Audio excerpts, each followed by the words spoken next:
네, 여러분 안녕하세요. Good afternoon. Welcome to session number 3 of the symposium. My name is Kwon Soo-jin, Managing Director from Busan National Science Museum.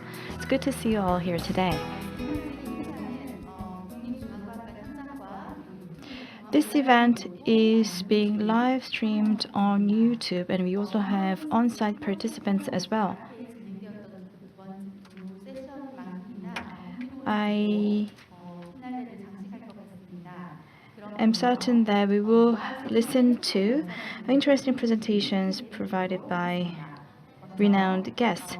First of all, we will listen to, let me introduce the speakers first. We have Chris Lintott, Professor of University of Oxford. And we also have Mr. Kang Hong-gu, CEO of Naturing. Last but not least, representing the CitizenscienceAsia, we have founder Mendel Wong.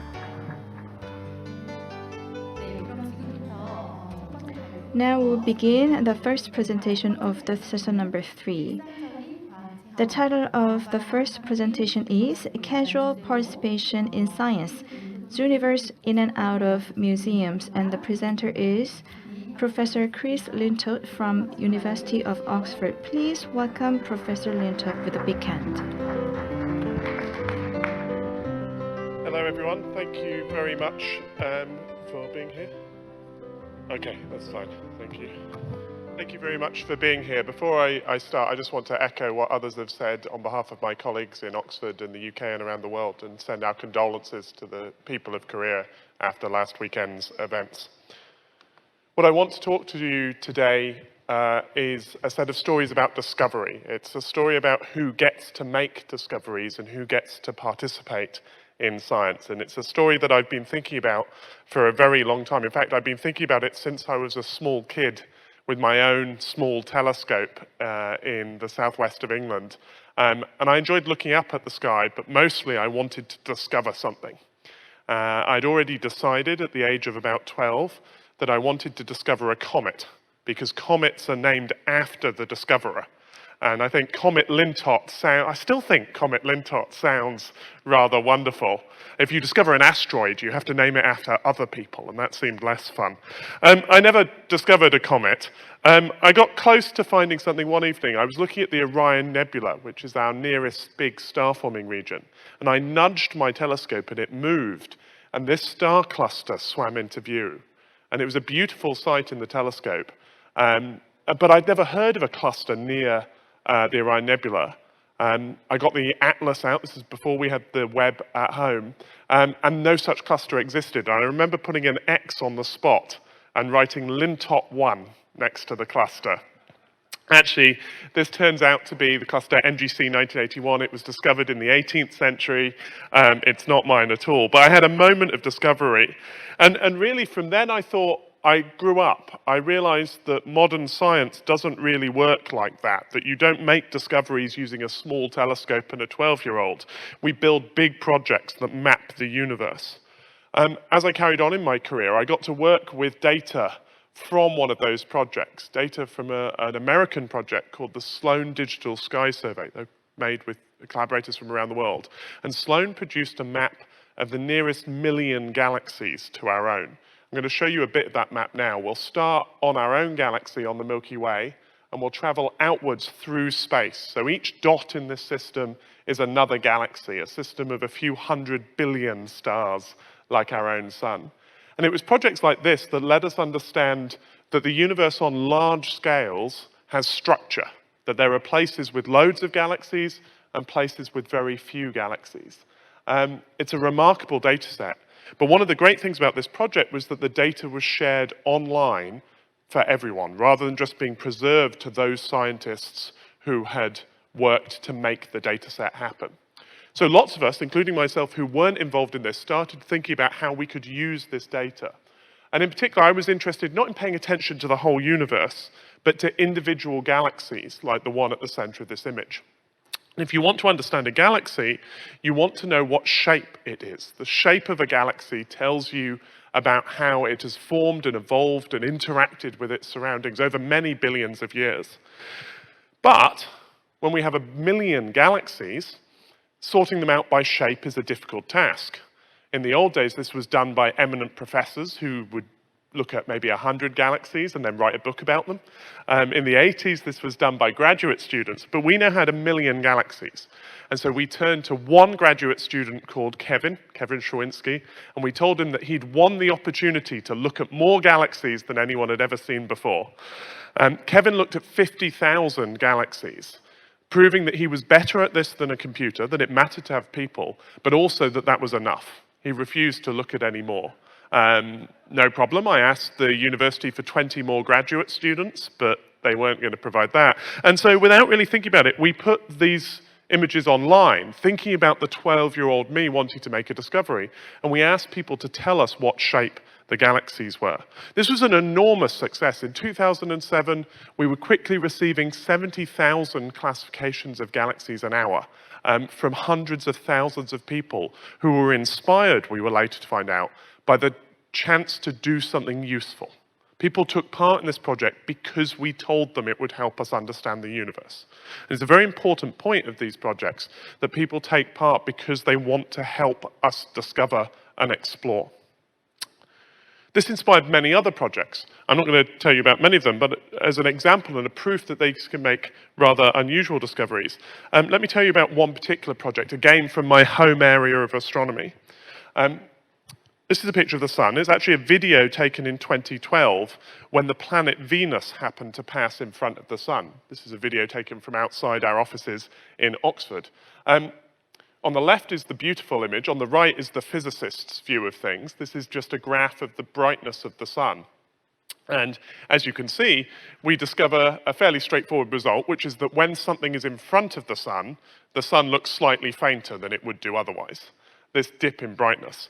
So what we do in modern astronomy is we can reverse this. We look out at stars and we hope to see them dip in brightness. And when they do, that dip, we think, might betray the presence of a planet. This is one of the great adventures of modern astronomy, is our discovery of planets around other stars. We take data from NASA's TESS and previously Kepler satellites, and with my former student, Dr. Nora Eisner, who's now in New York, we built a project that invited people online to look at this data and try and distinguish the signature of planets going in front of the star. Now, this is a remarkable project because many of you in the room, of course, are accomplished science communicators, and you'll know, as I do, that we should try and avoid, when talking to the public, using graphs, because you need to get used to thinking in a graphical way. This is a project where people look at graphs online for fun, and yet they've been highly successful. The majority of long-period planets, planets that take longer than about 30 days to go around their star, discovered from NASA's TESS mission, have come from the Planet Hunters project. But Planet Hunters also illustrates another important aspect of these online citizen science projects. Our volunteers are able to discover and be distracted by the unusual, and they drew our attention to this star. So this is data from the Kepler satellite of a star called KIC 8462852. As you can see, the star, soon after we monitored it, dipped once and then twice, raising expectations amongst our volunteers that this might have a planet. There was then a long gap, and then a big dip. The star dimmed by about 20%. For just a few hours. Then after another year, during which nothing happened, the star displayed this very erratic, very unusual behavior, flashing, essentially, getting brighter and fainter. And no other star we have ever monitored did this. As I said, this was discovered by volunteers, and a paper led by Tabby Burjin, who's now at Louisiana State University, explained what we thought this was. But lots of the volunteers on this paper are citizen scientists, people who participated in the early stages of investigation of the star. We're still not quite sure what the explanation is. We went through a long detour in which some other astronomers thought this was an alien megastructure, a space station in orbit around the star, but we've ruled that out now. I can tell you more of that story later. Lots of the volunteers who got involved in finding unusual things like Burjin's star, like this particular star, went on to do their own research. One of them, Tom Jacobs, got very excited about the idea that he might discover a comet around a star, Comet Jacobs, I guess. And here, what you're looking at is this is the brightness over time, and these sharp tooth dips suggest not a solid body like a planet, but something like a comet with a tail. And from the paper that discovered these, there's this note which points out that one of the volunteers, Tom, undertook a detailed visual search of the entire Kepler dataset. He looked at data for 200,000 stars himself in order to look for these signatures. And he found one star where this happened. And so this has become a whole new area of astrophysics, driven by the volunteers who first became inspired by participating in the project in the ways that we asked them to. And so not only do these projects involve a large number of people in the scientific enterprise, at least in some cases it inspires them to go on and do their own research. And we've also found ways to help them publish that research. I run a mini journal called Research Notes, which is not peer-reviewed, but moderated and is deliberately designed to allow citizen scientists to publish on an equal basis with those of us with professional jobs and a bit more time to devote to these things. Of course, it's not just astronomy. We were motivated by the large expansion of data available to us as astrophysicists. We also have such data in other fields. As an example, this is an image of the study subject of, this is not an astronomical image, just to be clear. This is an image from my colleague Tom Hart, now at Oxford Brookes, of obviously a penguin. Tom monitors the penguin populations of the Antarctic Peninsula. And he used to go there once a year and count each of his study sites by hand, literally sit there going, okay, 1, 2, 3, 4, 5, 6. I've never asked him how he got the penguins to stay still, but nonetheless, that was the research method. Now he has cameras that cover the peninsula that he visits once a year, and he brings 8 million images of penguins back to Oxford each year. We helped him out. We created a very popular website called Penguin Watch, where you click on penguins. This is an excellent kids activity, and lots of people have participated. Every time I show this video, I'm reminded that we originally called this Penguin Hunters, which you can sort of see in the design, but apparently that's not the right vibe for a conservation project. Penguin hunters, planet hunters, and Galaxy Zoo all live in the Zooniverse, which now has more than 2 million volunteers, hosts more than 200 projects in subjects including the humanities, cell biology, ecology, as well as the astrophysics. And between them, Zooniverse volunteers have contributed about 500 million classifications, 500 million classifications of scientific data, and enabled the publication of about 700 projects. We've even built a project builder so people can construct their own Zooniverse projects and use our tools to reach their audiences. And if any of you are sitting on data sets or have scientists you collaborate with as science centers where you might want to build a project, feel free to use our tool to get in touch if you need a hand. What I want to do for the second half of the presentation, though, is talk about this through the frame of the volunteer experience. I've talked really as a professional scientist. I've discovered a way to get my data classified. For the volunteers, we've learned interesting things through the Zooniverse. The first thing really is that insight that goes all the way back to Galaxy Zoo, which is that people participate because they want to help. When we started, we thought we'd be talking to people who were already interested in astronomy, to amateur astronomers, to people with telescopes. But we found the reach of our project was much broader. We could reach the curious and people who stumbled across the website because they were inspired by this idea of helping. And so that became a key principle, that we needed not to say, are you interested in galaxies, but to quickly transform someone's experience into one where they have already helped us. The second thing we found out through a series of questions and a series of studies, which you can find on our website, we found that people not only learnt by participating in these projects, but we found that they were inspired to go and seek out new scientific experiences. In fact, one of the things we found was that Zooniverse participants were much more likely to go and seek out science museums and science centers than they would be before their participation in the project. So these projects act as engines of motivation. They turn people into those who want to actively consume scientific content as part of their lives. And so we started thinking about why this was happening. And I think I came up with 3 important things that I'd like to share. One is that I think authenticity matters. Whatever else we're doing, we have this idea that people are participating because the projects are real, because they can tell us what shape this galaxy is or how many penguins there are in the image, and we will do something with that. We've made a promise to them that they will do real science, and something about that seems important to our audience. So we could have exactly the same project with nice, more beautiful galaxies could be chosen, but because this promise wouldn't be fulfilled, the projects wouldn't work. The second, we were taught by David Miller, who was our first designer and many other, that design is essential in building this trust with the audience. If we're making a promise and they're receiving it, then how we design the site really matters. And designing a site that people can use easily means that they believe that the project is going to be effective. And so we've had to invest a lot in website design, and that's why we built the project builder, so that others can benefit from our experience.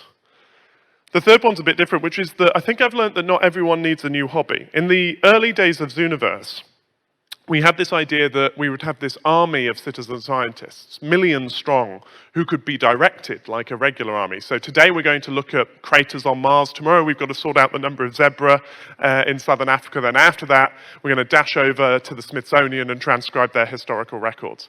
Turns out people don't behave like that. People are interested in whatever they've found themselves to be interested in, and trying to move them to different projects doesn't work very well.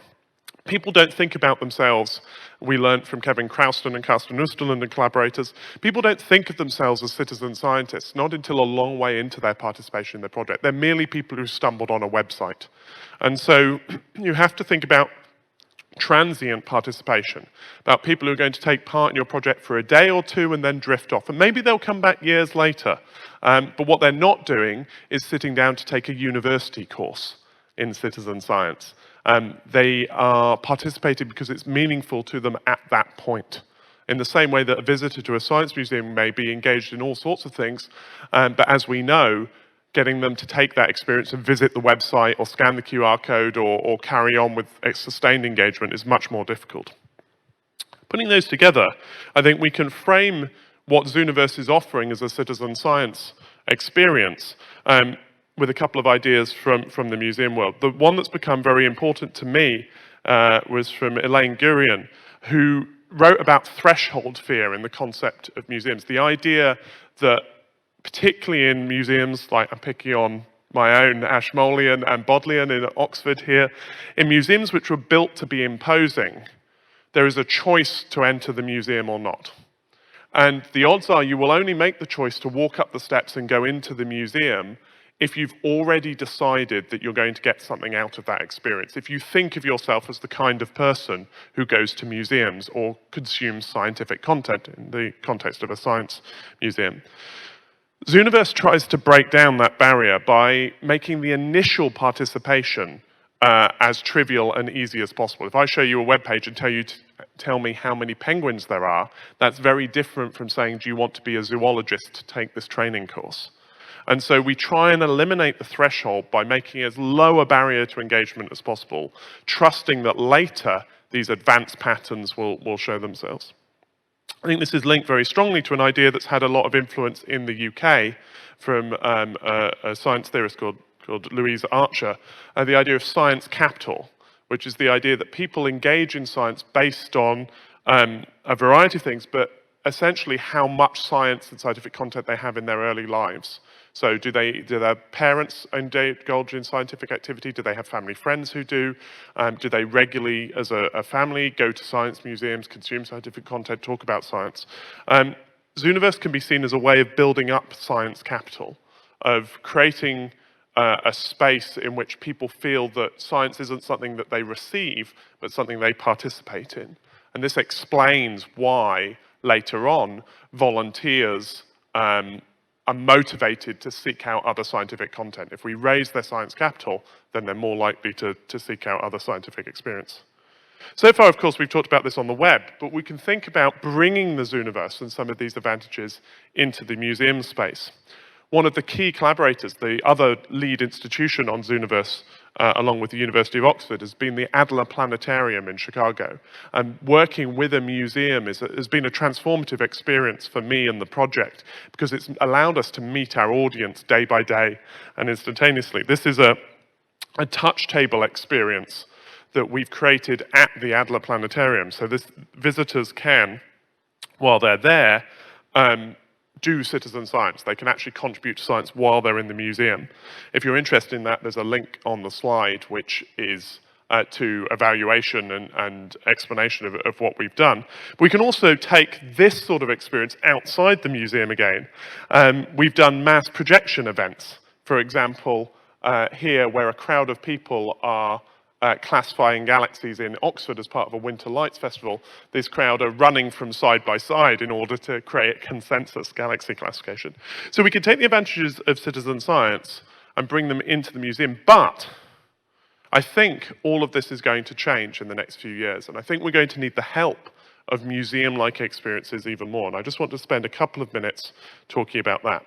What's happening to the field is that machine learning is taking over.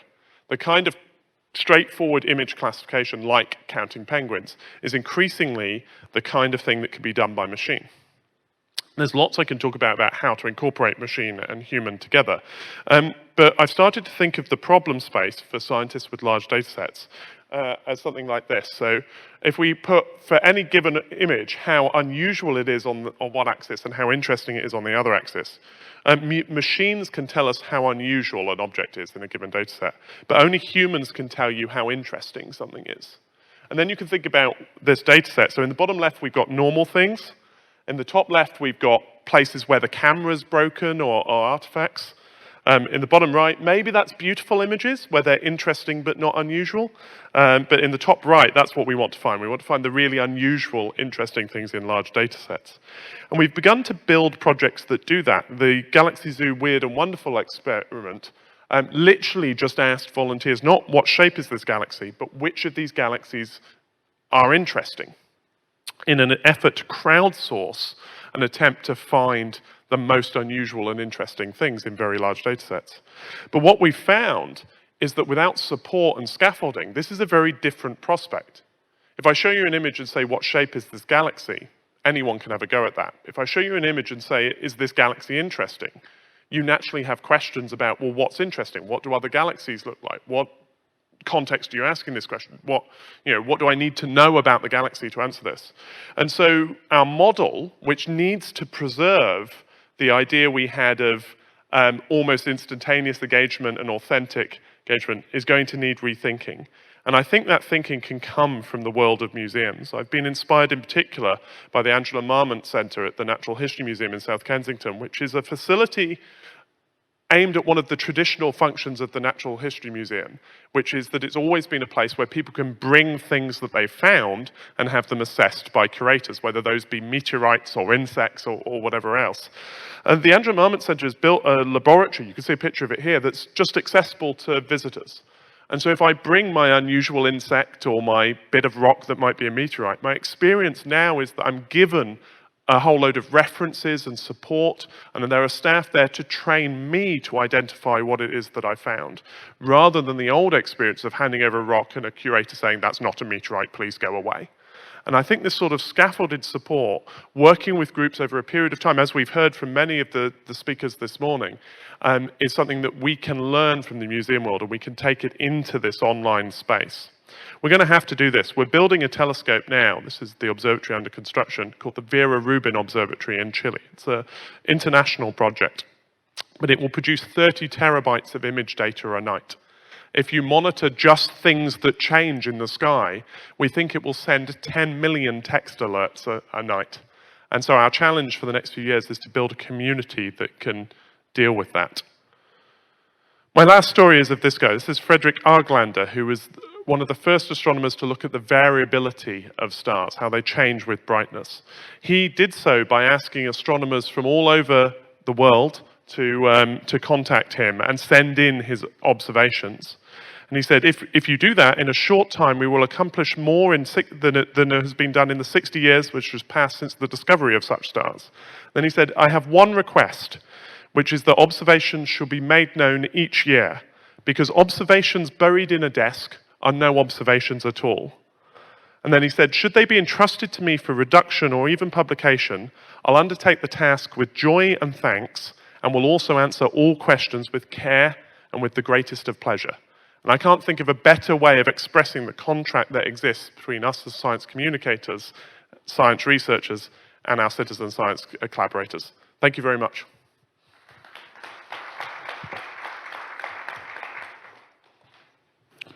네, 감사합니다. 자발적인 시민 Thank you very much for your presentation. You talked about the Zooniverse, which is the citizen science platform. Thank you very much. Now, we will take questions from the participants. So we have on-site participants, and if any one of you has a question, please raise your hand and please use the microphone to ask your question. 네, 감사합니다. 첫 번째로 Thank you very much. I'd like to thank you for giving me this opportunity to ask my question.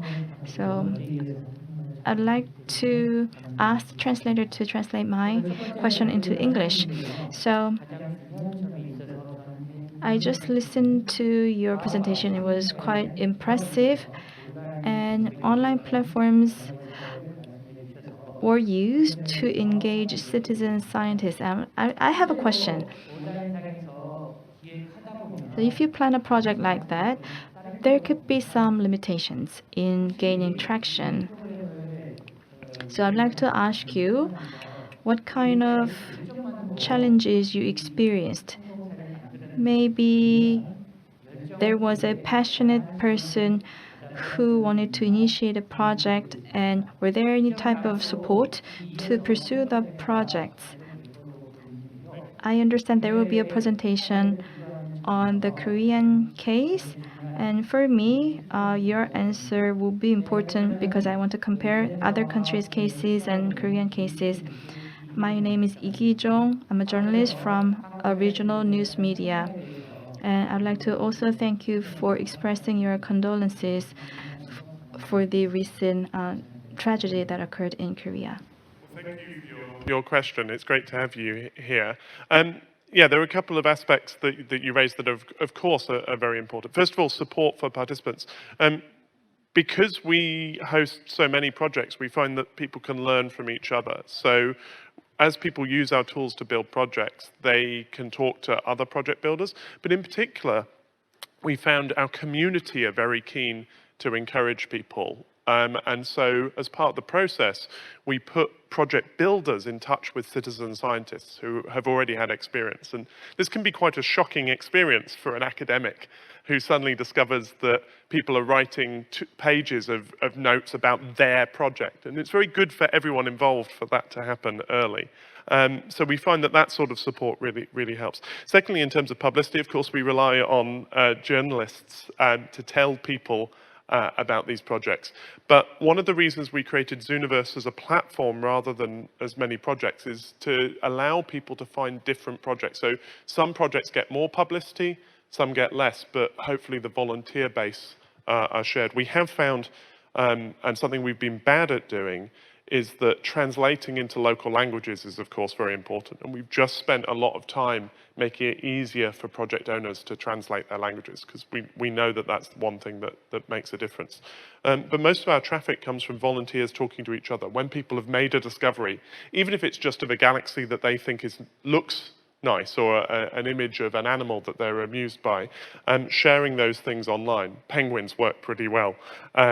Means that people talk to each other. And so it really has become this social network for science.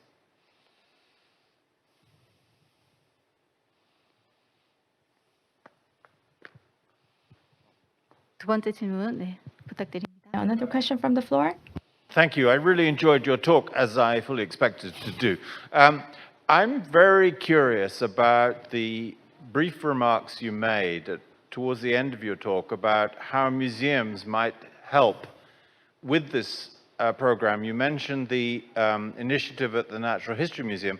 I'm trying to imagine, I'd like you to say more, if you're willing, about how you would like museums to be involved. Your Zooniverse tends, as I understand it, to recruit people from everywhere to get involved on a mass scale. Museums have this feature that they are in specific places. What might a landscape look like in which your kinds of citizen science projects were engaged meaningfully, perhaps even with a network of museums, what would that be like, and what would the museums have to do to be helpful? Thank you. Yeah. I'll give you a dream program, and you can tell me later whether this is a good idea or not. But the Rubin Observatory that I mentioned at the end is going to overwhelm everyone with data, and in particular, it's a scan of the sky with the largest telescope, one of the largest telescopes that exists. So the number of things changing in the sky, from asteroids to comets to distant galaxies flickering, planets and variable stars, is going to be enormous. And so we really need to share the burden of sorting those out. And so my vision would be a network of museums who each agree that they're going to have a patch of sky that's meaningful to them. Let's say you can have the patch of sky that's above the MIT Museum at midday each day. And then we will feed you to an exhibit, a touch table or something that exists, that last night's changes in that patch of sky. And then what we'd need to do together, I think, is create an experience for visitors that means that they are the people responsible for taking that on. What that looks like, I think, maybe is maybe a timed experience. So maybe each visitor gets, in half an hour you're on duty. Anything happens in your patch of sky in those 10 minutes, then we'll call you and you can come and help us investigate it. We have all the tools for this. All the plumbing, all the software exists, but what we're missing is an understanding of how to facilitate that experience in a meaningful way. What's nice about it, though, is that the point of this triage is to immediately decide what to follow up. And so those visitors, what they get as a reward is some of the largest telescopes in the world following up on their information. So there's this feedback loop that works. But I think I can create an online version of that, but I think it would appeal to the more advanced Zooniverse volunteers and our fanatics. Whereas I think museums provide a support structure that would let visitors who went through that experience really get something out of it from a standing start and preserve this idea of an authentic, limited engagement. So people in the room can tell me whether that's a terrible idea or a good one. But if anyone thinks it's a good idea, please talk to me, because we can probably make that happen. 네, 답변 감사합니다. Thank you very much for your answer. Since we don't have a lot of time, we'll have to wrap up this session with Professor Lintott. And if you have additional questions, we'll collect them and try to address them during the final Q&A session after listening to all the presentations this afternoon. 두 번째 발표자는 시민 The second presenter will talk about citizen participation and as a science as a citizen participation. The CEO of Naturing, Kang Hong-gu, will make a presentation. Please welcome him with a big round of applause.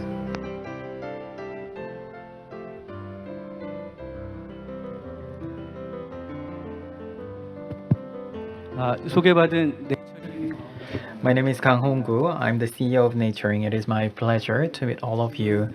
Just now, we listened to the presentation about Zooniverse, which is a well-known platform.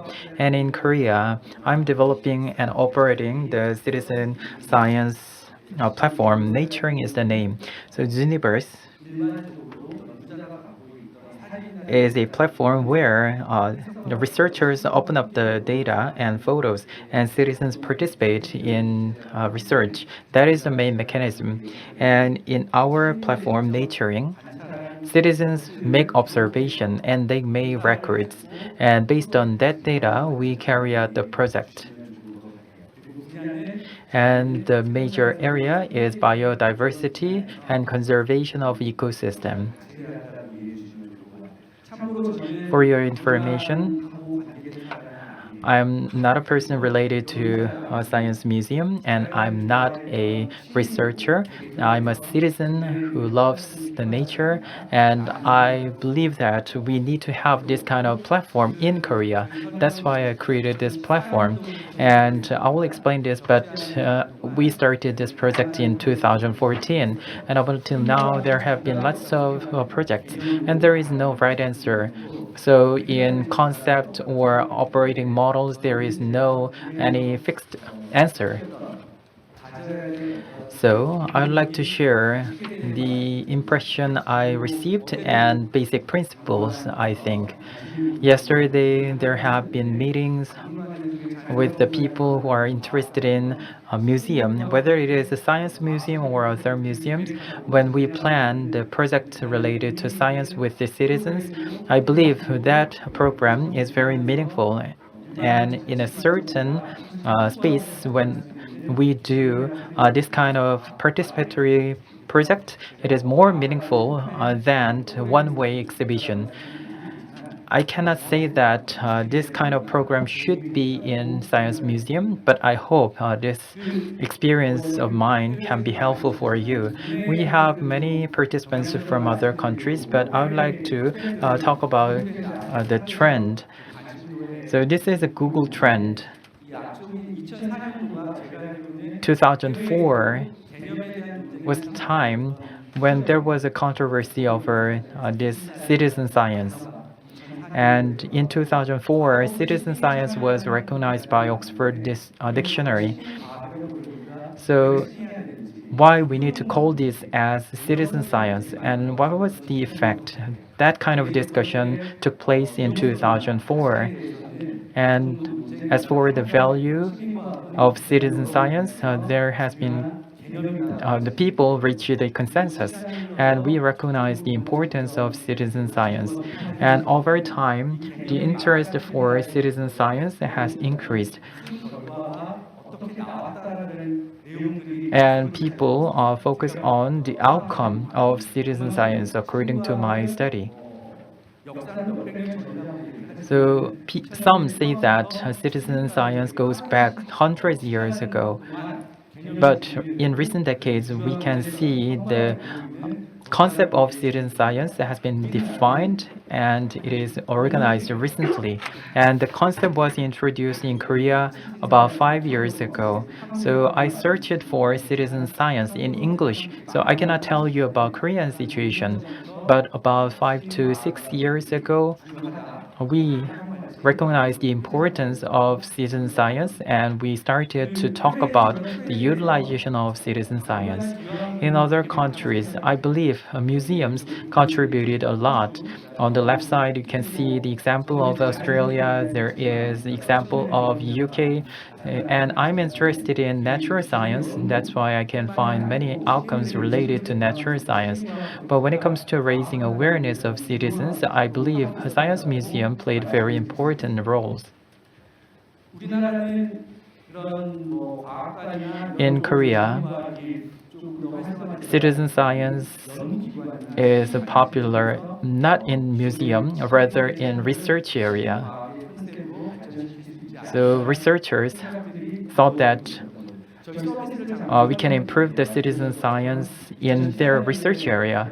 Let me explain our service. We started this on the web and application on the mobile phone, and we can make the records. This is not social media. When you take a photo of nature, we can also combine the location information and many other attributes. So the information entered from citizens can be valuable for studies. And we believe that this should be accessible to the public. So I opened up the data. And in order to interpret this, I believe mapping and visualizing is very important. But it was not easy. So in order to utilize this, we created the system. We opened the system in 2014, and with about 50,000 citizens, we are working together. In other countries, there are millions of participation, so it is not comparable. However, these 58,000 people are very active, so it is meaningful. And we gathered about 1.2 million data sets. From a remote island to urban area in Seoul, we gathered lots of data. And in Korea, according to data, there are 50,000 species. And in naturing, we have the records of 15,000 species. And it was gathered through the participation of citizens. And we are working together with many government agencies, local governments, and civil organizations as well.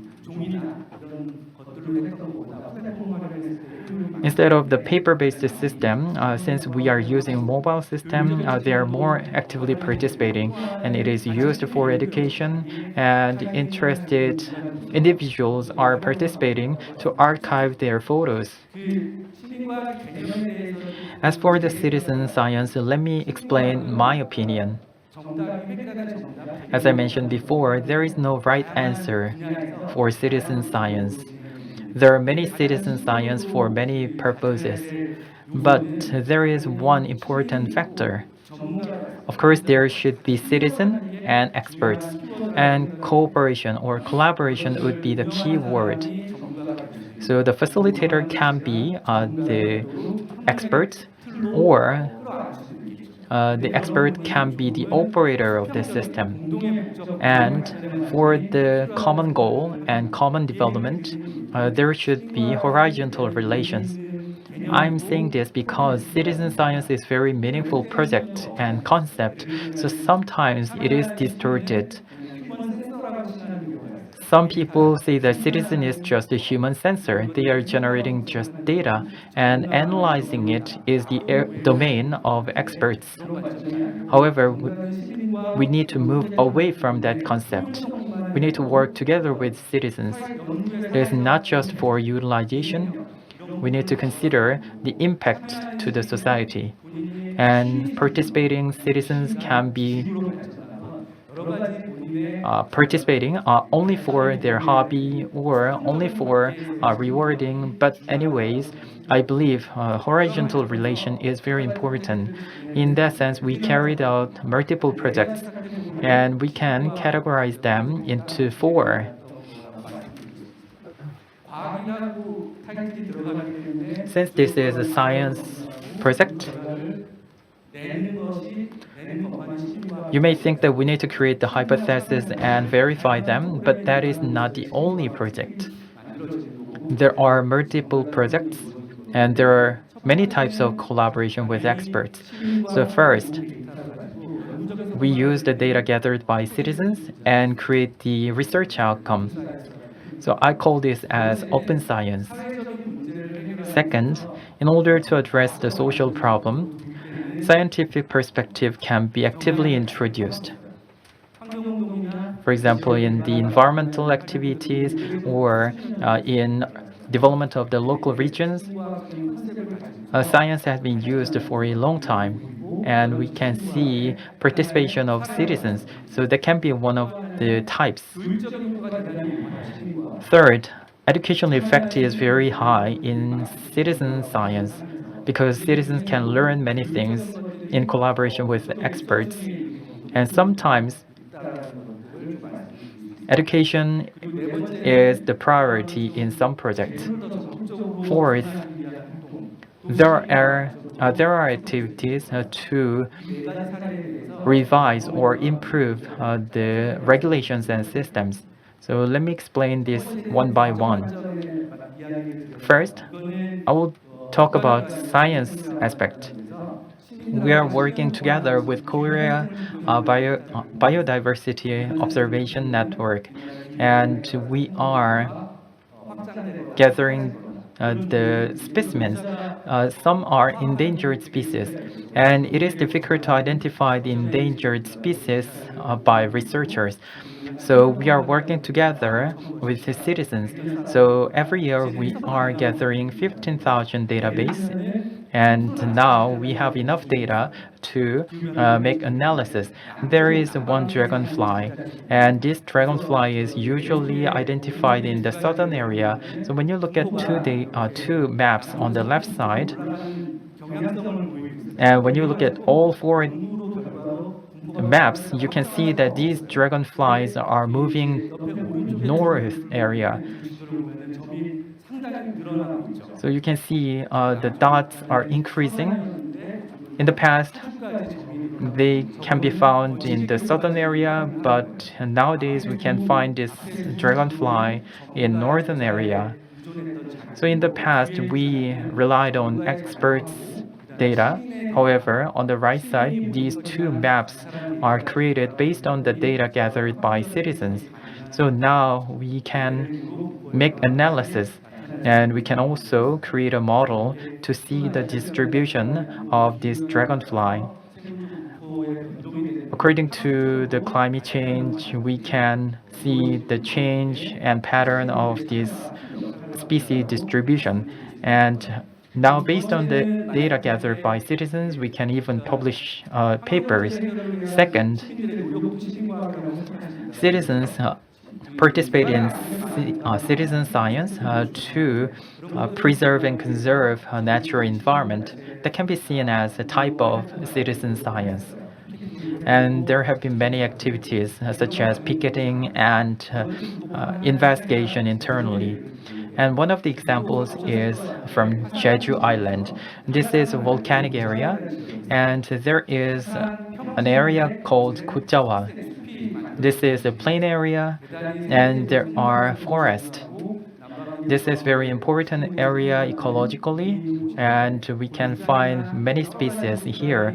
However, due to the development such as golf field, there are many controversies. And in order to conserve this area for the last 20 years, the people living in this area made effort. But they failed to protect it because they know these species are located there. However, when they try to trace these species, it takes time. So, the local residents decided to make records and make a log and work together with experts so that they can gather the data that can be used as an evidence for their argument. And eventually, the direction of the development has changed. And it was made possible thanks to the evidential data gathered by both citizens and government. So the developers cannot deny this data. So the development direction has changed to a reasonable direction. And this is the third type. As I mentioned, education is very important. This is one example. Have you ever seen the barn swallow? Maybe it is for a long time since you saw the barn swallow. They usually live around people. Sometimes they disappear and there are changes in their habitats. And Gyeongsangnam-do Education Office carried out ecological education for biodiversity, and they decided to carry out a project to find barn swallow. It's been about 10 years, and children went out and tried to find the nest, and they tried to see whether these barn swallows visit this year and whether they lay eggs.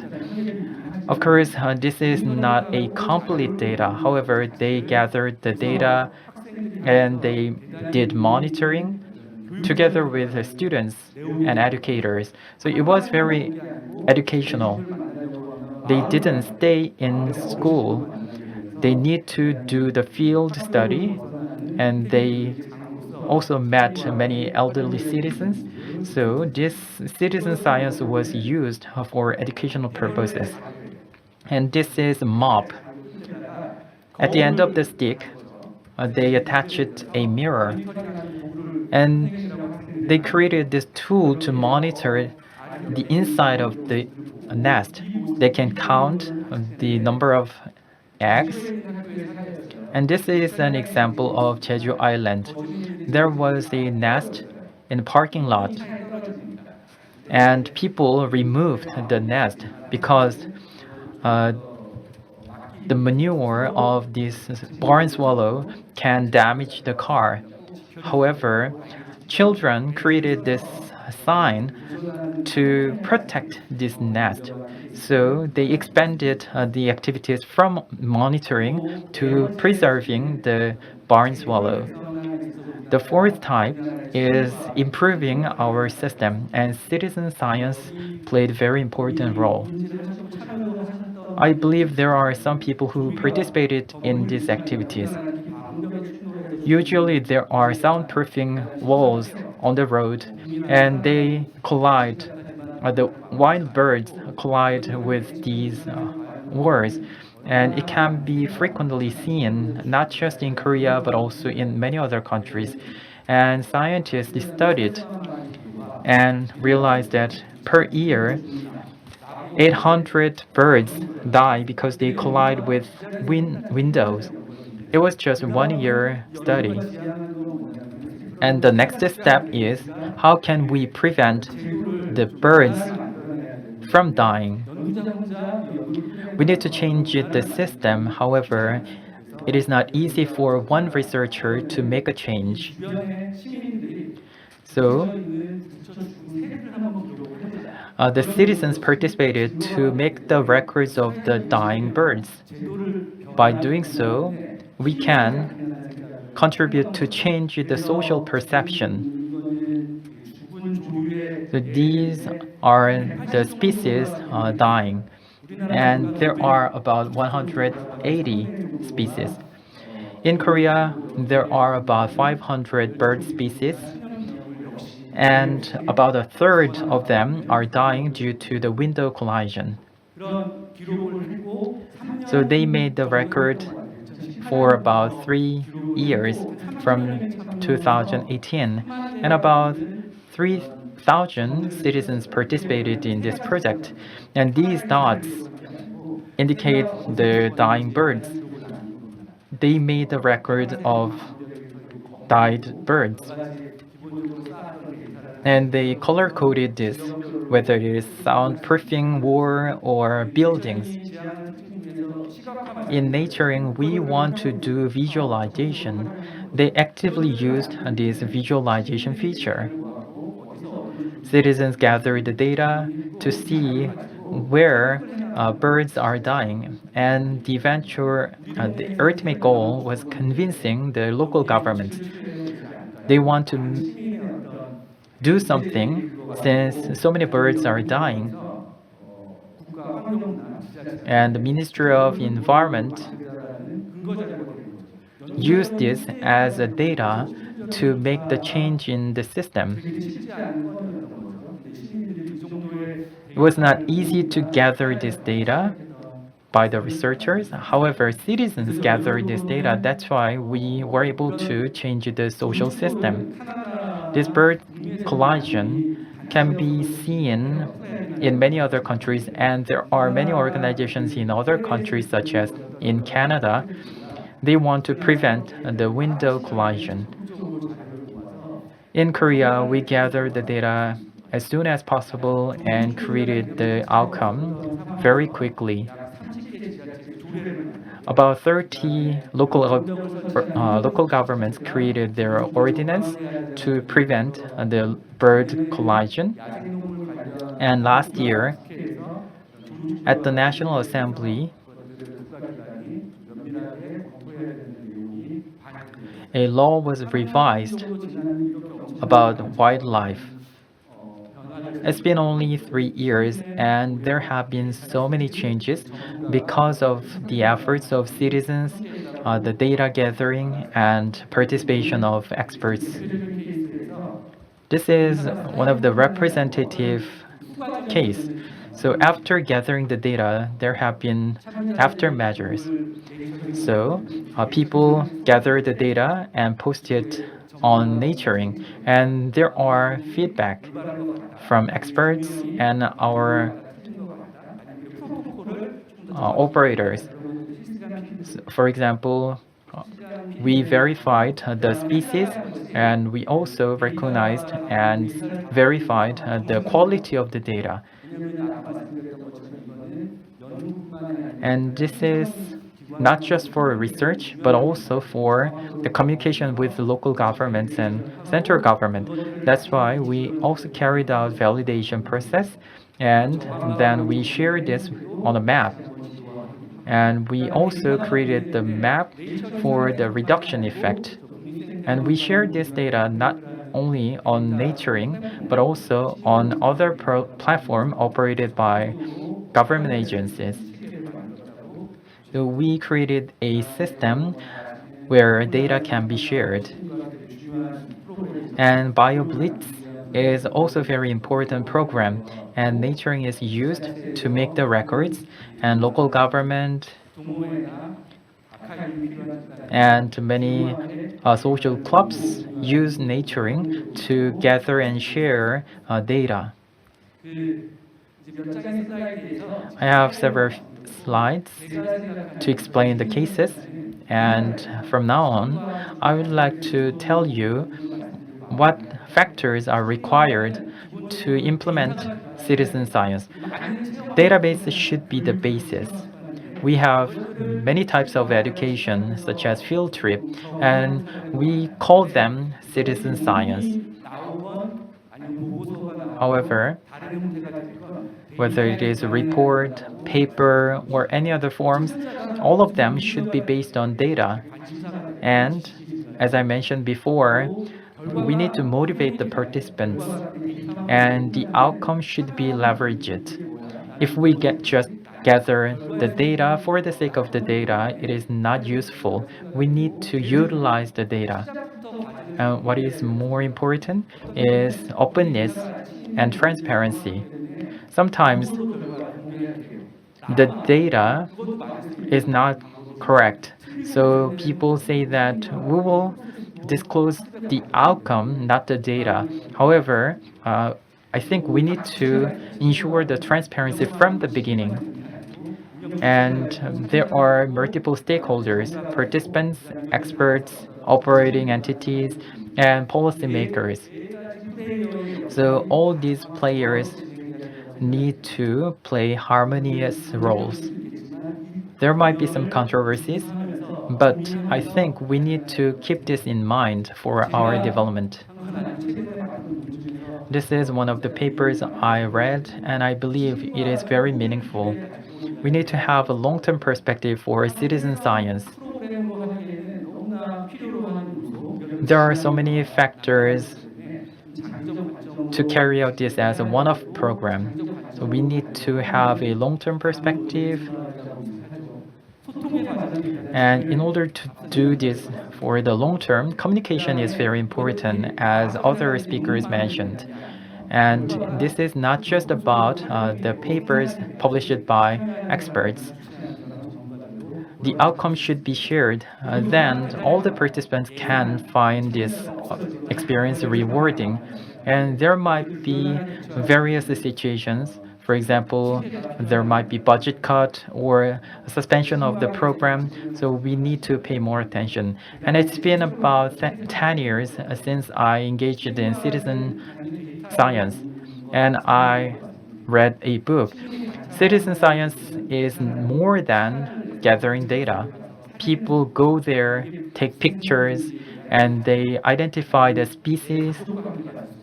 They may work this together with their family members. So this is very meaningful experience. So we need to understand this as a process to create a socially valuable outcome. With this, let me conclude the presentation. Thank you very much, CEO. Citizen participation, collaboration with the scientists, and social impact, those were the main keywords. And now we would like to move on to the Q&A session. I would like to open up the floor. If there is any question, please raise your hand.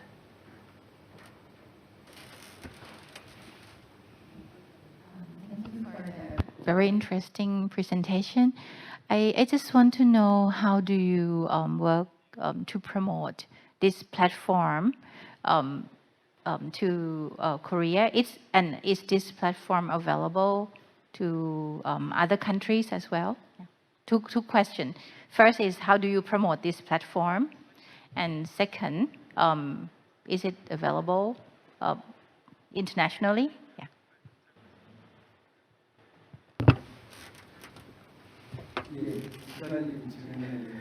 For these two questions, let me give you the answer.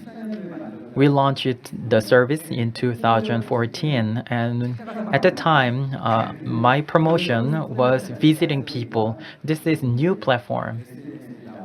So whether there is a social media posting or on news article, people may not relate to us. So for a long time, I met stakeholders and raised the awareness, and we didn't place any advertisement. I believe word of mouth is very important, so the users spread the word of mouth. And you also asked about the accessibility from other countries. We believe that there should be a platform specialized in Korea. There might be other international platforms, but in Korea, when we share the data, which is the basis for citizen science, there are different regulations and different systems. So we wanted to specialize in Korea. So until now, we focused on Korea. So at the moment, it is only available in Korea, including the DPRK, North Korea. And there are requests from other countries, but this will be the next step and longer project. Any other questions? At the back of this room, please hand over the microphone. Hello? I think you are doing very good activity, so I would like to pay my respect. My question is, when you do this kind of activities, did you receive any fund from local government or sponsors, or do you raise the fund from citizens? I believe there should be fund or budget. How do you make those funds? When we make this presentation, I always receive this kind of question. We also had a small discussion at the floor with other speakers. This is not selling product or attracting advertisement. So maintaining this platform is not easy, and it is the same for now. So as I showed, there are projects carried out by local government or government agencies. So we work together and receive some funds from them. Sometimes we operate our own educational programs, but there are limitations. So as you mentioned, eventually we need to come up with ways to sustain this program. I have many thinkings about that. I'm not receiving any fees from the users at the moment. If there is no other question, we would like to finish here, and thank you very much, Mr. Kang. 이어서 세 번째 Now I'd like to invite the next speaker. The next speaker is going to talk about citizen science in Asia, opportunities and challenges. And the speaker is Mendel Wong, founder of CitizenscienceAsia. Please welcome Mr. Wong with a big hand.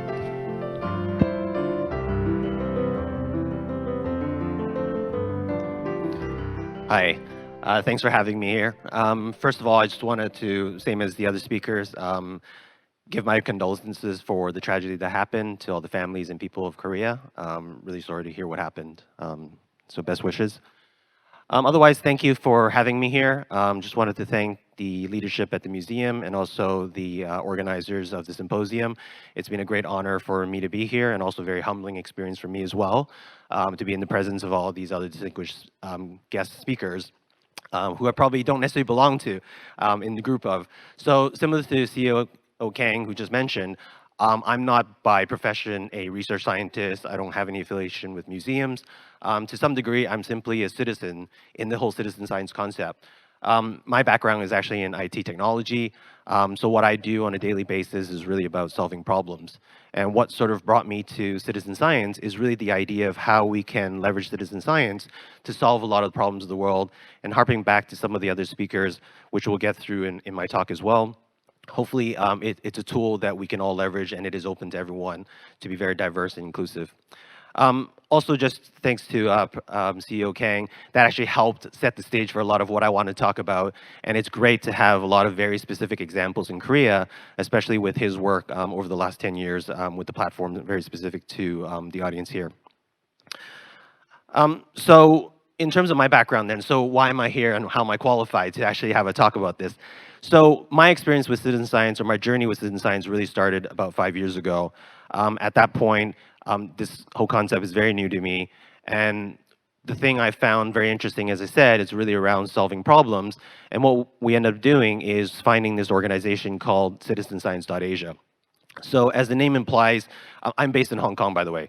So even though I'm based in Hong Kong and I actually was born in Canada, very international citizens in that sense, what I found interesting was the idea of citizen science is still a very much global north topic.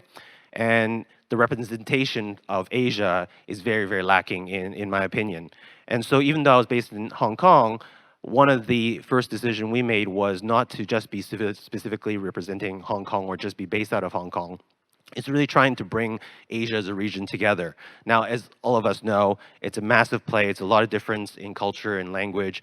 But it's still very important because up until this point, a lot of the citizen science activity has really been in part of the global north, which is really North America, Europe, Australia. And as I kind of summarized, there are sort of 3 big units, if you will, that are sitting at the table having these conversations. Whereas Asia, you don't tend to necessarily invite all 40, 50 countries to have these conversations. So having some sort of unity, I think, is important. And so what we've been doing since the beginning is really just trying to understand the commonalities between these places, just so that we can put issues we have on the table or highlight things, achievements we have done as an overall group. And so we founded CitizenscienceAsia 5 years ago. Since that point on our journey, I've managed to have the opportunity to have a lot of conversations with global counterparts. And as I'll talk through in the presentation a little bit later on, we've come to the point having a global partnership, which Asia is part of, and I'm a board member representing that at the moment. In addition to that, Europe has a lot of citizen science activity funding happening, and one of the big projects they have been doing over the last couple of years is this thing called CS Track, which is effectively a research project about citizen science activity in itself, in trying to track and measure effectiveness, what's the best approach, and I'm sitting on an external board for that as an advisor as well. So with that said, with this audience, I'm probably not going to go too much into detail, but just to put context into place, what is citizen science? That was one of the first things sort of we had discussions around as a group. And when I say we, as in the people who I managed to sort of gather as volunteers to work in the context of CitizenscienceAsia. We are a nonprofit, everyone's volunteer based, so it's not a business, it's not about, it's all about people's passion and in wanting to advocate for this idea. So one of the first things we had to do is just try and understand what is citizen science to us. Now this definition, which we have on our website, you can actually read more in detail, doesn't necessarily say anything very specific about Asia, but it's really sort of some of the concepts we're trying to sort of drive home. Because one of the things I found very early on, first of all, there's this idea, what is citizen science in the sense that should it be community science? I know that's a very big concept in the US because citizens, that term, has a lot of meaning in the global stage right now in terms of what defines you to be a citizen. I don't think that in itself is as big as a problem in Asia per se, but that was something we came across. The other idea of a citizen, given some of the political situations in this region, it's also about empowering citizen, and the word empowering is slightly sensitive as well. So as I was going through some of those concepts, we had to make sure we kind of understand, well, what are we actually trying to advocate when we talk about citizen science? So here we are, there's 4 bullet points there. Really, what we focused on was citizen science as a extension of science in itself was really predicated on 4 different points that I wanted to highlight. Really, I think it's a very good approach to defining a problem. It's all about being collaborative and having participation so that there's better, higher resolution evidence to the problem. And as already alluded to, in terms of collaboration and discovery, it's really a better solution approach. And finally, I think the last part is really just making sure that the solution outcome in itself is relevant to the groups involved. So those are sort of 4 main ideas that we were trying to build around. I'm going to flip through these relatively quickly given the audience, but I think this was a really good, simple way for people who didn't necessarily know what citizen science was about. This is actually courtesy of Karen Cooper, who's a very well-known figure in the citizen science space. She's written 2 books. She's a research scientist based out of North Carolina State. and she had this up on her website. So I'll just flip through them, and I'll just sort of paraphrase what these stick figures is sort of talking about in terms of why citizen science is important and what it is. So those are just usual US disclaimers, so people know no one sues them for this story. Really, the idea comes, especially in this group, science, evidence, and facts really come from a black box, traditionally, obviously. And as this group knows, that shouldn't be the case, and hopefully is no longer as much a case, but it's sort of a slow progress towards that being more transparent. So every so often, someone would pop out of the box and tell you what a fact is, whether that's someone from the government, someone from a museum, an expert. And again, as we've already heard from other speakers, the idea is not to eliminate this. The idea is just how then do you break down that box so you work together. So this is just to emphasize the regular people, citizens if you will, all make observations as we talked about. Zooniverse obviously a very high evidence of that happening and happening very successfully. So we all experiment, we all think and wonder, we all are all creative, and we're all motivated for discovery, as Chris had mentioned. And of course, at the end of the day, we all enjoy doing something. So hobby it is, maybe not a new one, but you still want to be able to participate in activities. And finally, we all just want to share what we know. That's very, very evident with social media these days. And so hopefully we're moving towards sharing something that's more useful than sort of the 5 seconds of fame. So I guess we're sort of coming upon us, as we all know from an environmental situation standpoint, let's put political off the table. There's obviously a lot of problems, big problems that need to be solved. So what do we do in this case? Can we rely and look into the black box for answers? As we know, that doesn't work and has been proven not to be working. So all these little problems need to be solved. So how do we ensure we have the resources, the capital, if you will, to actually figure out how to solve these problems? So all of these people, these are all the people from the previous slides, they all have something to offer. That's the problem. The diversity inclusion aspect is very well shown here. So that was sort of a summary, if you will, of what citizen science is about, is really getting people involved because everyone has something to offer. Now, I sort of cheekily mentioned this as something I wrote up as in Wong 2018. Again, I'm not a research scientist. This has no evidence proof per se. It's all observationally based. But it's really just from my experience in conversations, both when I first participated in our own citizen science project, but also in conversations like the experts in the room and previous at different conferences, where it really came down to trying to understand that I think we've traditionally have been in sort of this textbook learning mode. We're sort of told what we need to know. And this is sort of very evident and proven in yesterday's talk by Dr. Mori, when he said, as much as he knew the Earth wasn't flat, he had the actual benefit of actually going to outer space and seeing for himself what it actually meant and then really believing in it. So I think that whole discovery for yourself is really important because, yes, we sort of harp on making sure you taught the knowledge. And this sort of goes back to the point that John had also mentioned in terms of the forum. You really can't just have a one-way conversation with someone telling you something. So what we also found, or in my journey here, what I found is that people need to sort of go through a research project, go through a community involvement. Maybe it involves like skills that you need to learn, because one of the things we heard was that it's great that we have all the citizen participation, but more importantly, we have all the citizen science data. But the government side feels that, oh, actually, yeah, we have all this data, but we don't have the skills to sort of break that down. We don't understand how to analyze big data. So that sort of drives some of that effort in terms of, well, you need to develop skill sets to actually do some of that stuff, as we're talking about Zooniverse as well. And in Asia, obviously, a big topic is just sort of developing STEM, being sort of top of the world in that regards.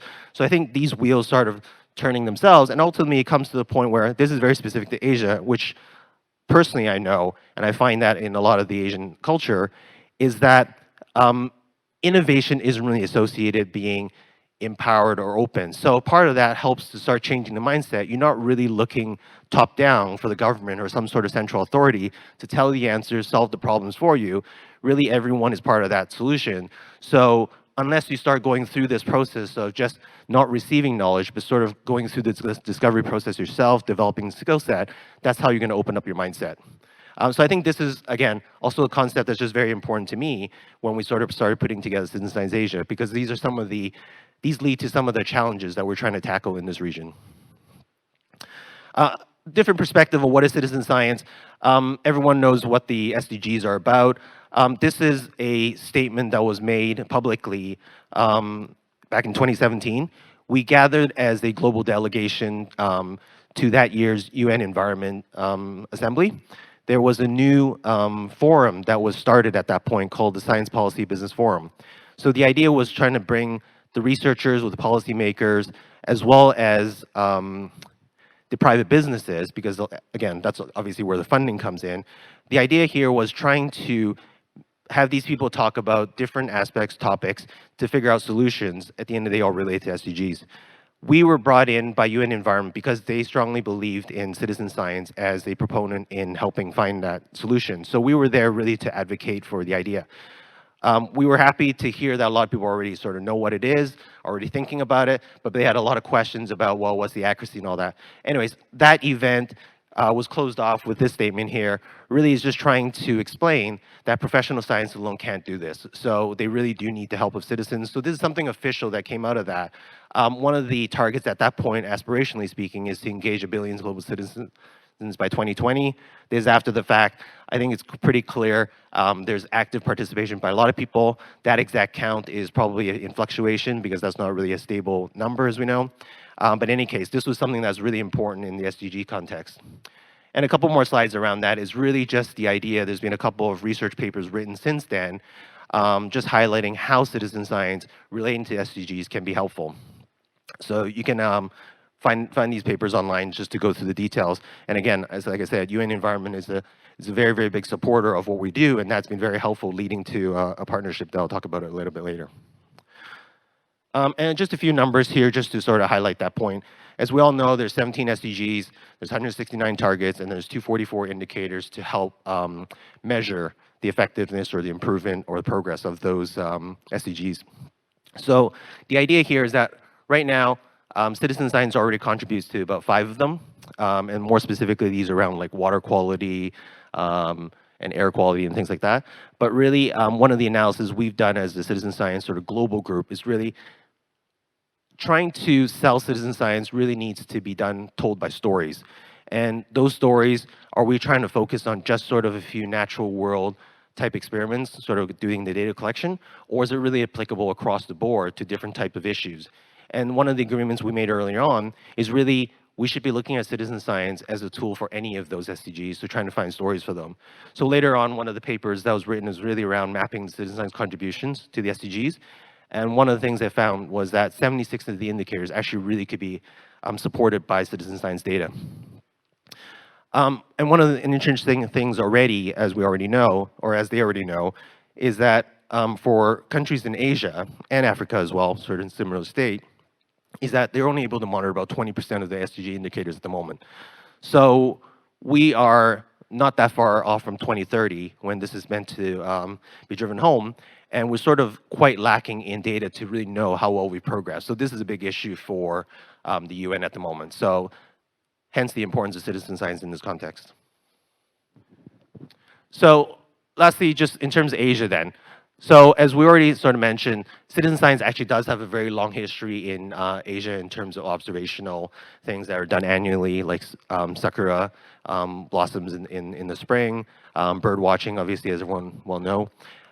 But I think as a modern concept, it's obviously not that well known. I think I have to explain pretty much on a weekly basis what citizen science is with people I met.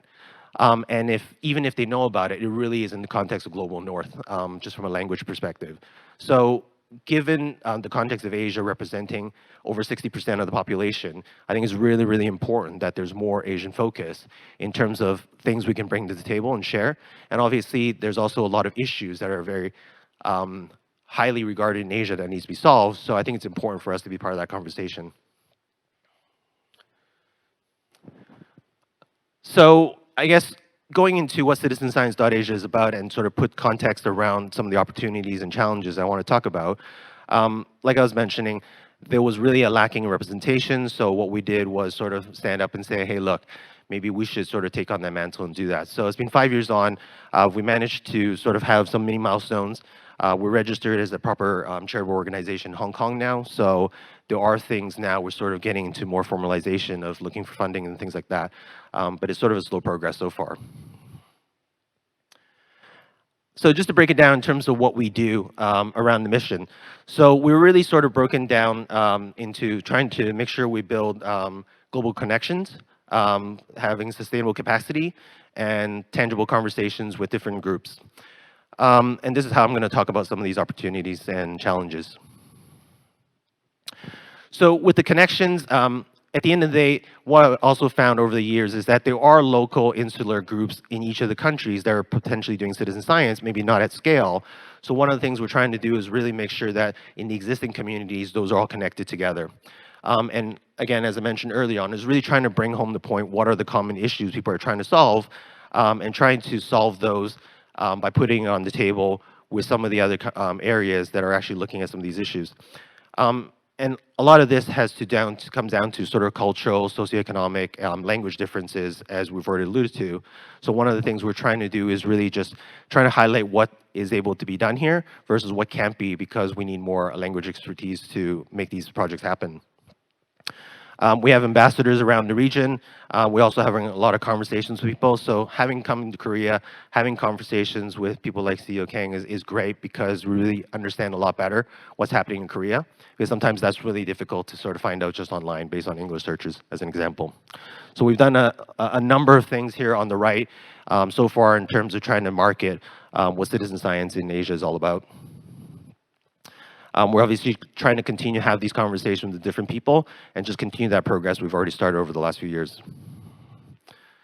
Second thing is around capacity, which is the obvious thing here.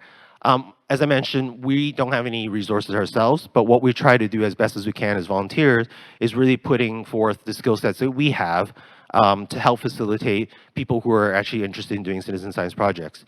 Maybe it might be marketing their project, maybe they need IT development help for their app, maybe it's literally just trying to put them in connection with people who are doing that elsewhere, or just to get eyeballs on the project. So what we're trying to do is really just help facilitate that shared experience and knowledge across the group, as Chris also mentioned for Zooniverse, just having the community talk to each other, because there's no way we can support all of that. So that's one of the challenges here, is trying to educate the people on what it is, what they can do, and how they can help each other.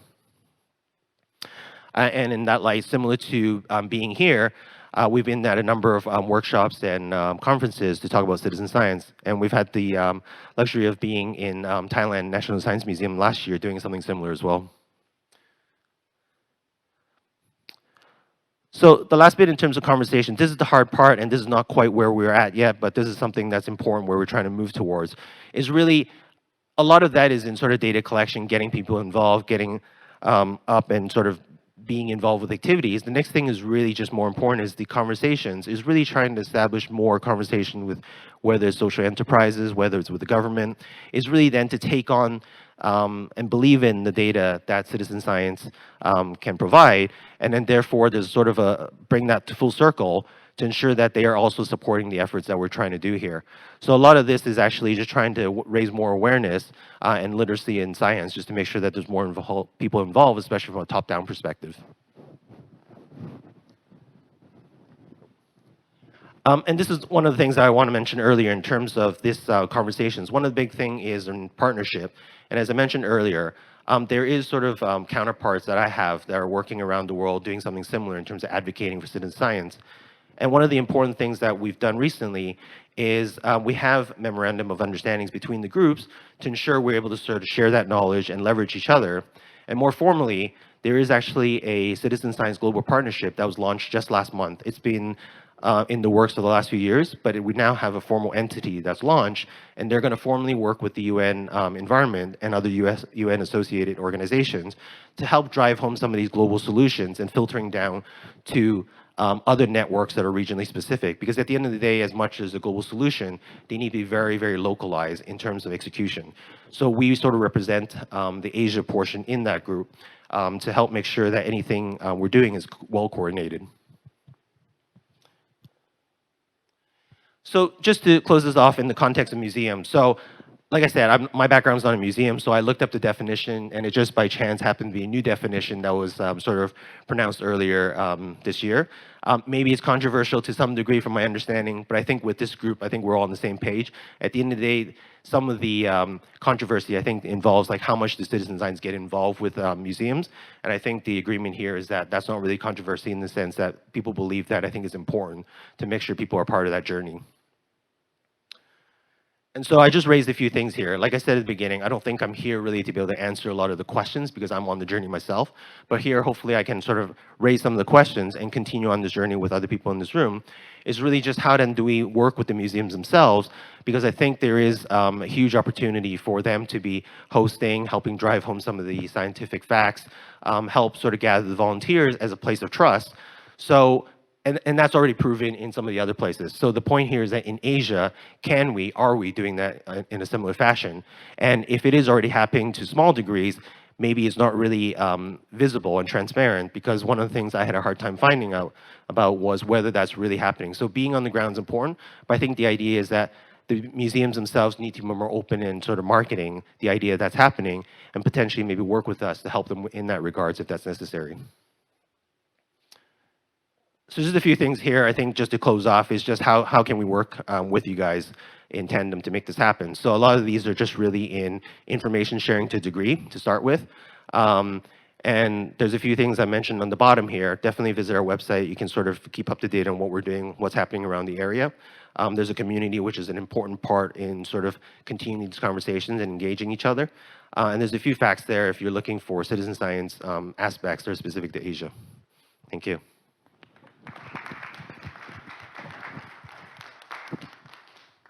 네, 멘델웡. Thank you very much for your presentation.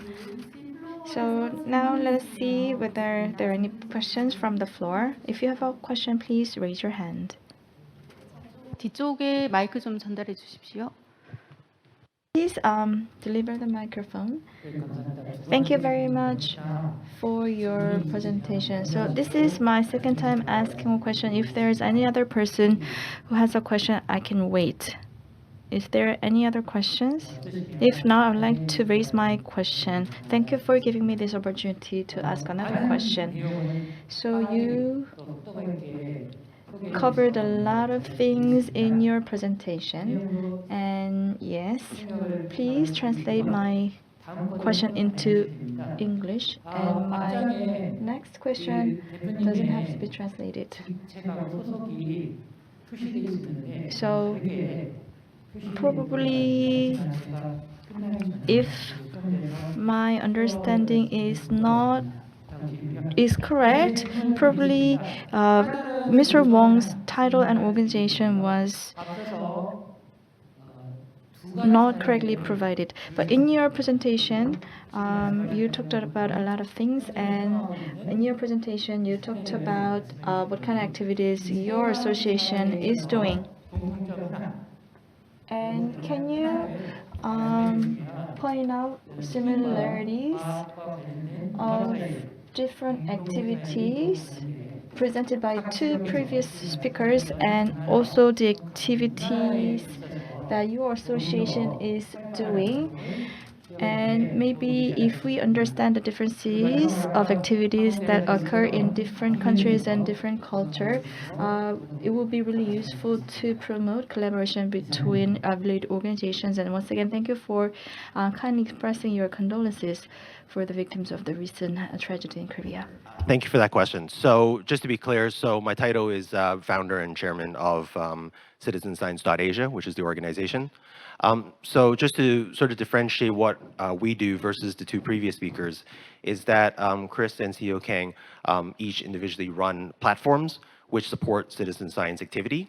And what we do is actually not a specific concrete project in that sense, is that we help facilitate and advocate for citizen science in itself.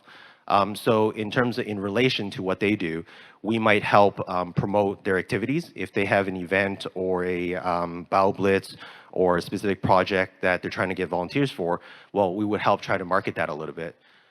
In their cases, they already have big successful platforms, so they may not need our help in trying to find whether it's app writing expertise or sort of protocols around their scientific research, but smaller interested citizens or researchers who want to do something similar in another place which is not as established in terms of their understanding of citizen science, we're hopefully trying to help them connect with people who might be able to help them, if not from ourselves, in terms of as sort of a consultant basis.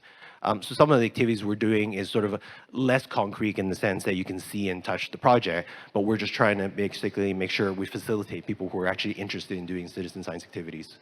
So hopefully that helps answer the question.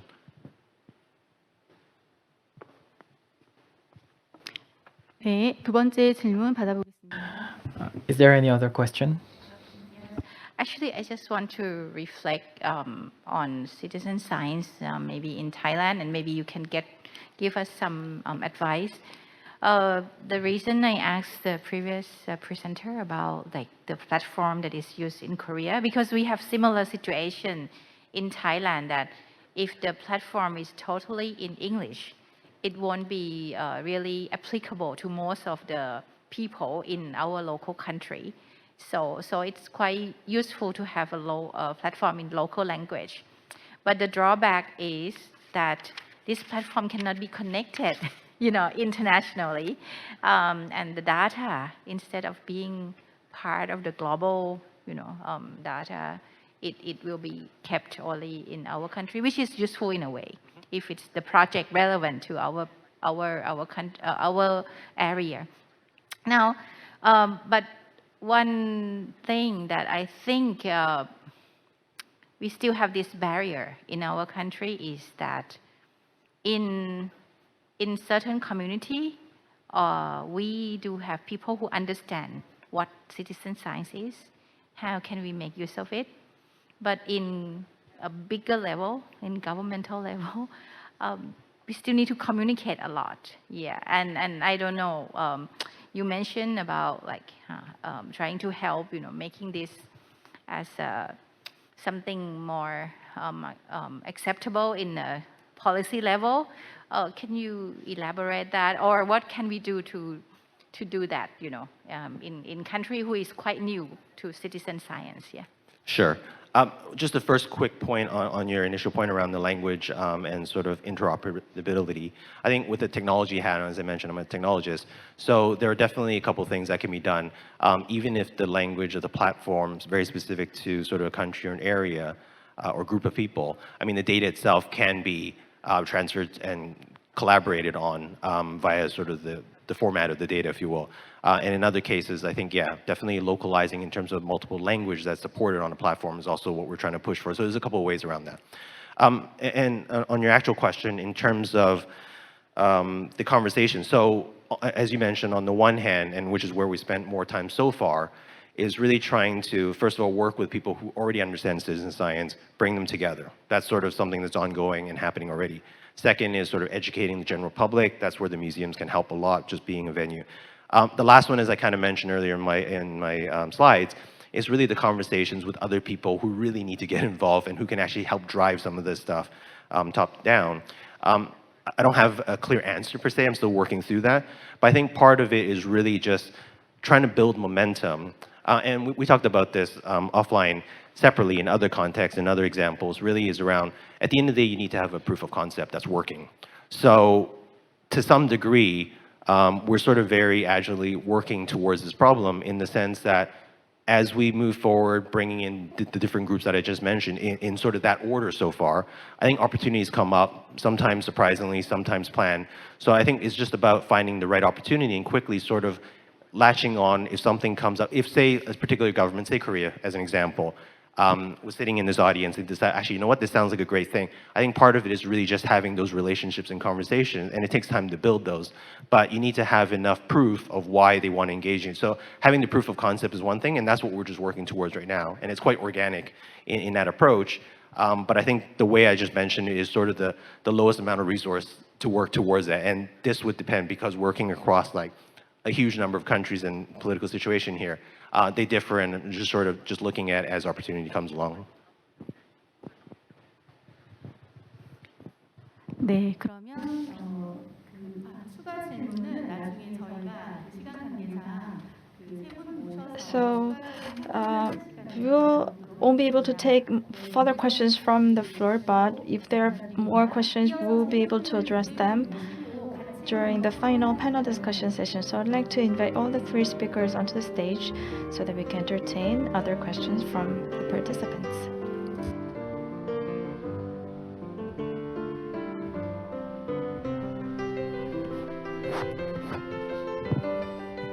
네, 세 분을 강의를 So we listened to 3 presentations on citizen science, and we also learned about citizen science related platforms. So now that the 3 speakers are on stage, maybe we can have a short discussion session. I'd like to see if there are any other participants who have questions to any one of the speakers.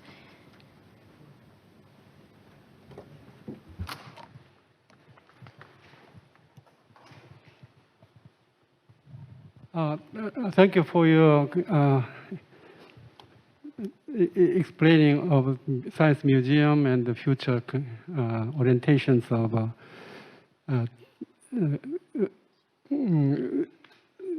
this museum, not only to society, but also some science itself in Korea and as well as in the Southeast Asia, and maybe globally. My question actually is related to society outreach for science. For example, in the post-industrial revolution concerned, we may have to approach our science museum, exposition and education and some this forum and all this category of activities can be contribute to some way. I'm actually very much interested in sustainable development of society, not only this society and human relations, but also the economic aspect of society of the country.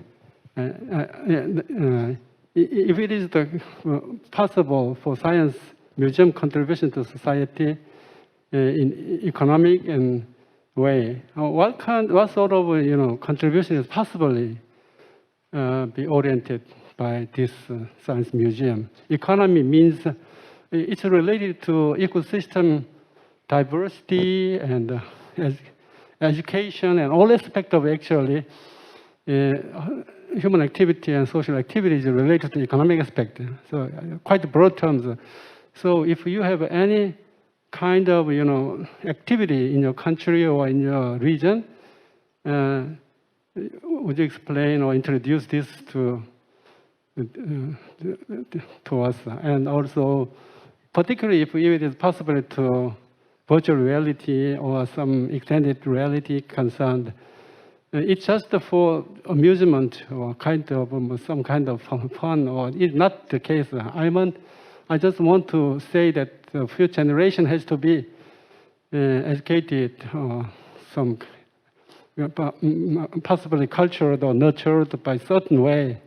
Okay, so in this sense, some economic aspect is also very important, as well as the cultural and just some kind of scientific introduction or information.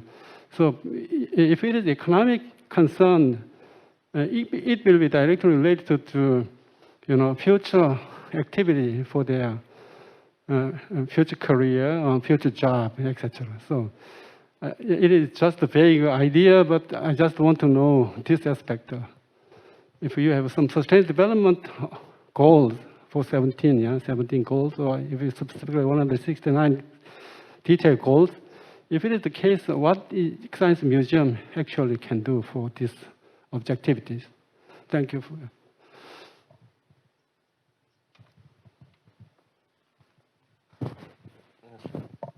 So, well, let me talk from a citizen science perspective, and then maybe we can talk more broadly. But obviously, one is tempted to think about almost anything in life through an economic lens these days.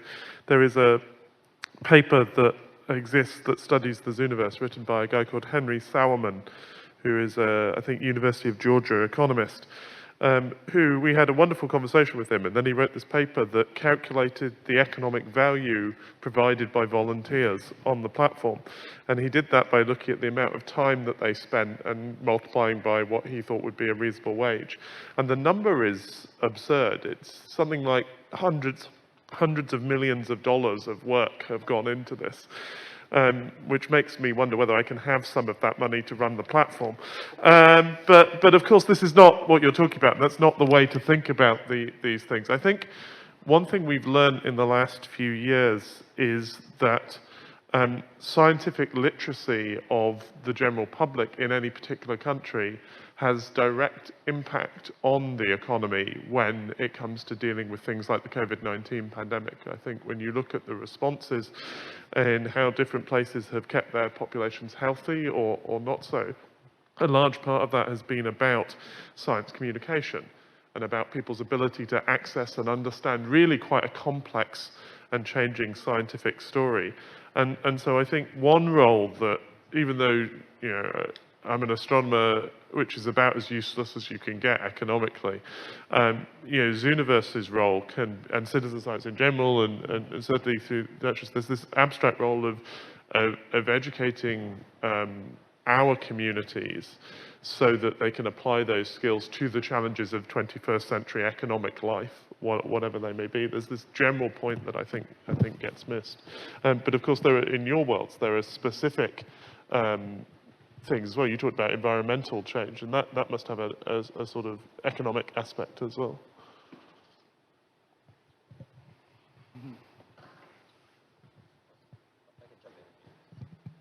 I can jump in the meantime. I'm going to latch on to the education aspect of the whole economics, as you mentioned, in terms of the very broad sense of the definition. So just to echo what Chris just mentioned, I think one of the things is scientific literacy, which is really important. So I think I talked a lot more around the solutions with SDG and all that during my presentation. But the other aspect around scientific literacy, not so much in terms of the contribution back to economics in terms of financial terms, but just the fact that scientific literacy is probably at a lower stage compared to in the past. And I think that's something, especially in Asian nations, is very concerned about, sort of keeping their place as very scientifically well regarded. So I think with scientific literacy, as I mentioned, I think part of it is really just with citizen science specifically in terms of how it contributes, and to some degree with the Science Museum, as you're asking, is really, I think, getting people involved and engaged and actually getting their hands dirty, if you will, in the activity, so they're actually learning much better, much more engaged.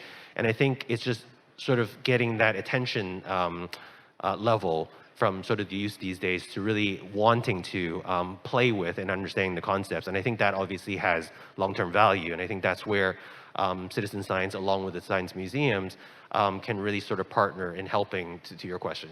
And then the second bit in terms of technology, again, because I'm a technologist, one of the things that I've been looking at is really just trying to understand from a community engagement perspective. So less about citizen science, less about science, but really just involving community is really how do you make use of stuff like virtual reality with the metaverse? How do you potentially use that in such an innovative way so that, again, in a similar theme, so that people are interested in engaging with the topic at hand? The trade-off there, being in technology, is just understanding with the metaverse as an example, how much of that in the technology sense in terms of environmental impact, kind of like carbon emission almost, how do you actually negate some of that so to make that actually worthwhile? So I think we're at that stage where I think it will prove itself to be useful, to be able to immerse yourself in this environment or situation which you might not be able to physically replicate. But I think there's still sort of a way to go in terms of make that at a cost or sort of environmentally friendly way. Yeah. Yes, let me give you a brief answer. There is macroeconomy and microeconomy, but let's put that aside, and it is the same for the sustainability. And we are talking about the total value of resources. When we monetize them, we are talking about the value of these resources. But these resources cannot be translated into numbers. This is about the value. And I believe there is lots of contribution from citizen science. And if the science can take the leadership, and I believe we can find the answer. 감사합니다. Thank you very much. Any other questions from the floor? Please to look for the microphone. Yes. Well, thank you very much for all the presentations. In our context in Latin America, citizen science is something that is new, and we are learning about that. And I am curious about what is the biggest challenge in attracting volunteers and citizens in different ways, and what are the strategies that you are using to reach them and to maintain them volunteering in the projects.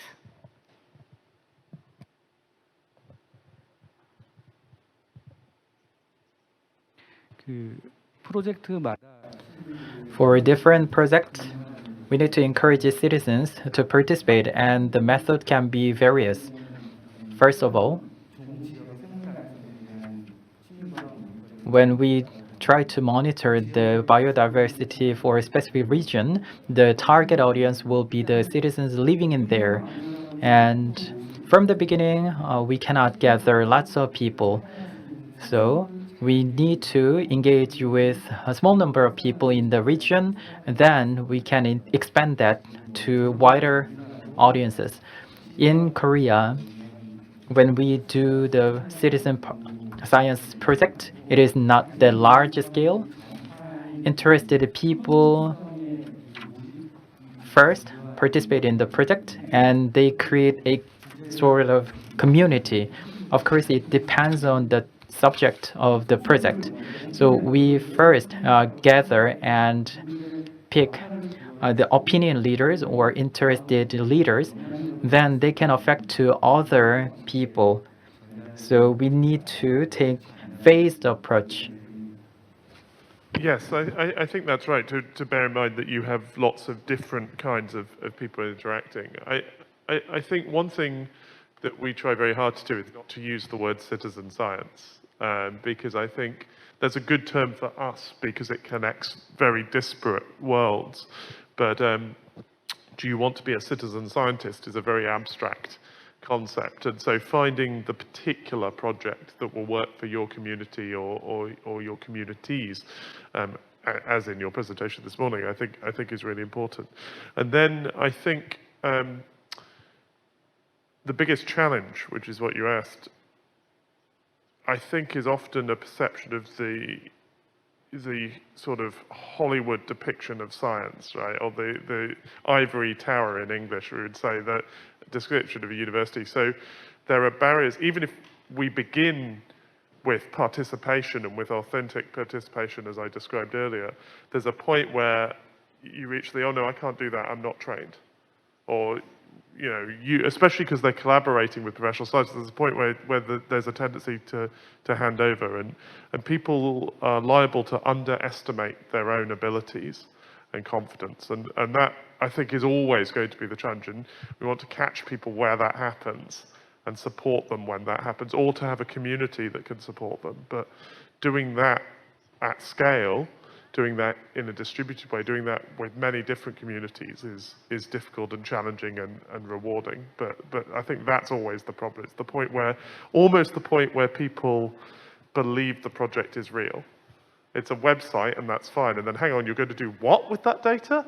And this is particularly true in environmental cases where all we found with projects using medical data, where the pressure is more, you know, it's one thing, if I get a galaxy wrong, then who cares? But if I do something wrong in this project that's about cancer cells, we ran a project with a big UK charity, who shall remain nameless, looking at cancer cells, but we because of the funding, we used their branding.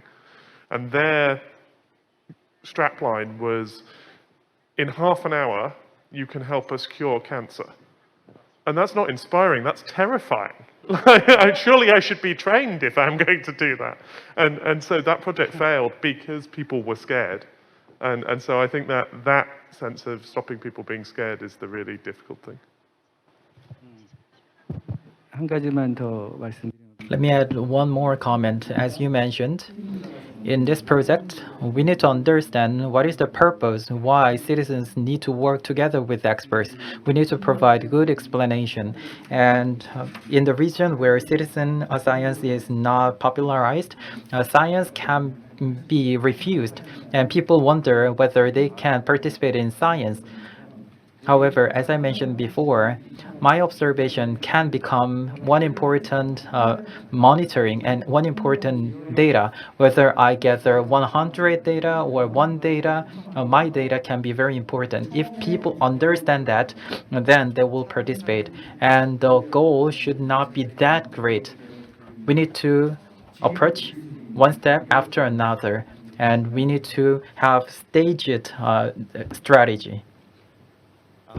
So yeah, I'm not running a platform, so I can't tell you exactly how I'm attracting volunteers directly myself, but just observationally having seen a lot of projects, and from what I can see, the ones that do work come down to sort of three classes in general. One is the obvious one, you gamify it, so people, and I think the thing is, as Chris said, these aren't really being marketed as citizen science projects. People don't even know what citizen science is, and that sort of works against what I'm trying to do. But in terms of your question, yeah, you gamify it so people are really playing it, a game, and in playing the game, they're actually helping out, doing whatever, whether it's gathering or analyzing.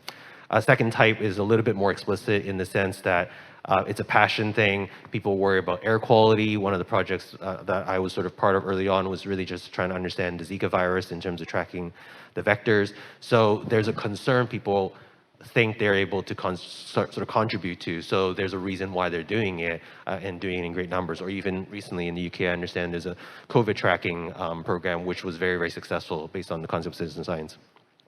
And the third type is just as part of a survey I was sort of consulting National Geographic with, one of the things as an option we put down in the survey was like, why do you do citizen science? Is really like, because I have time, is something I do with my family. So I think the other aspect is just sort of the logistics around what the activity is about. Like if you market it at a time, say on a weekend or a holiday, when the family can do it as a unit, that ends up being something that sort of gets the volume of participation as you need. So those are sort of the three classes I've seen that have been working out so far. I don't have statistics to back that up, but I think observationally that's what I've seen so far, to your question, in terms of attracting volunteers. 네, 열띤 그 It was very heated discussion. Thank you very much. Due to the limited time, we would like to wrap up the session. And taking this as an opportunity,